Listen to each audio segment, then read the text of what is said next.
دنیا کا یہ دستور ہے کہ لوگ صرف تب تک پاس کھڑے رہتے ہیں جب آپ مضبوط ہوں، کامیاب ہوں اور کام کے ہوں۔ لیکن جیسے ہی حالات بدلتے ہیں، مشکل آتی ہے یا آپ ٹوٹ جاتے ہیں، لوگ ایک ایک کر کے دور ہونے لگتے ہیں۔ ایک آدمی تھا جس پر مصیبتوں کے پہاڑ ٹوٹ پڑے، رشتے دور ہو گئے، دوست منہ موڑ گئے، حالات نے اس کا حوصلہ چھین لیا۔ وہ بار بار سوچتا، میں تو تنہا رہ گیا ہوں، اب کس کے پاس جاؤں؟ ایک رات وہ سجدے میں گر پڑا، دل ٹوٹا ہوا، آنکھیں نم، جسم کانپتا ہوا۔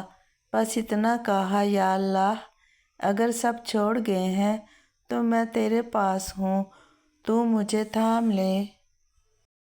اسی لمحے دل کے اندر عجیب سا سکون محسوس ہوا، جیسے کسی نے اس کے کندھے پر ہاتھ رکھا ہو، جیسے کسی نے کہا ہو، میں ہوں نا، تم اکیلے نہیں۔ دن گزرتے گئے، حالات بدلتے گئے، رکاوٹیں آسانیوں میں بدلتی گئیں۔ وہ حیران تھا کہ لوگ نہیں، اللہ مدد کر رہا ہے۔ سبق: دنیا والے صرف ساتھ دیتے ہیں لیکن اللہ تھام لیتا ہے۔ لوگ امتحان میں چھوڑ دیتے ہیں، اللہ امتحان میں قریب آ جاتا ہے۔ اگر کبھی زندگی میں لگے کہ سب دور ہو گئے ہیں تو سمجھ جانا کہ اب اللہ قریب آنے والا ہے۔